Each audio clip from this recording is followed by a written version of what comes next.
Harming bird পৃথিবীর সবচেয়ে ছোট্ট পাখি নর্থ আমেরিকাতে দেখতে পাওয়া যায়। প্রাপ্তবয়স্ক অবস্থায় মাত্র 3 ইঞ্চি সাইজের হয়। সামনে যেমন উঠতে পারে, অ্যাট দ্য সেম টাইম পিছনেও তেমনি উঠতে পারে।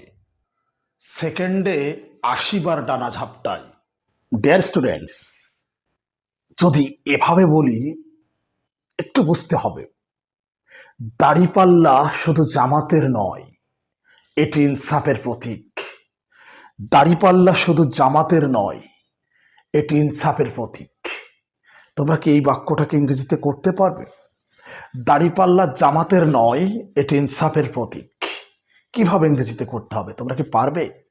আচ্ছা, জানতে হলে ভিডিওটি কন্টিনিউ করো। দাড়িপাল্লা জামাতের নয়, এটি ইনসাফেরও প্রতীক। আচ্ছা দেখো, এই যে দাড়িপাল্লা, তাই না, এই দাড়িপাল্লার ইংরেজি হচ্ছে the beam scale. The beam scale, look at the screen, বুঝতে পারবে সহজে। দ্য বিম স্কেল মানে হচ্ছে দাড়িপাল্লা। দেখো, ওই যে বলছে না, দাড়িপাল্লা শুধু জামাতের নয়, কোনো কিছু কারো অধিকারে থাকলে বিলং টু ব্যবহার করতে হয়। বিলং টু মানে কোনো কিছুর মালিক বোঝায়, বিলং টু। তো এখানে কি হবে তাহলে? দাড়িপাল্লা জামাতের নয়, the beam scale doesn't belong to Jamaat. The beam scale doesn't belong to Jamaat. দাড়িপাল্লা জামাতের নয়, এটি ইনসাফের প্রতীক। সিম্বল মানে কি? প্রতীক। ইনসাফ মানে ন্যায় বিচার, তাই না? ইনসাফ মানে কি? ন্যায় বিচার। এটার ইংরেজি হচ্ছে justice. Justice.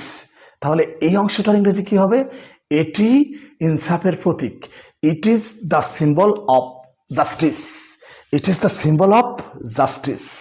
It's the symbol of justice.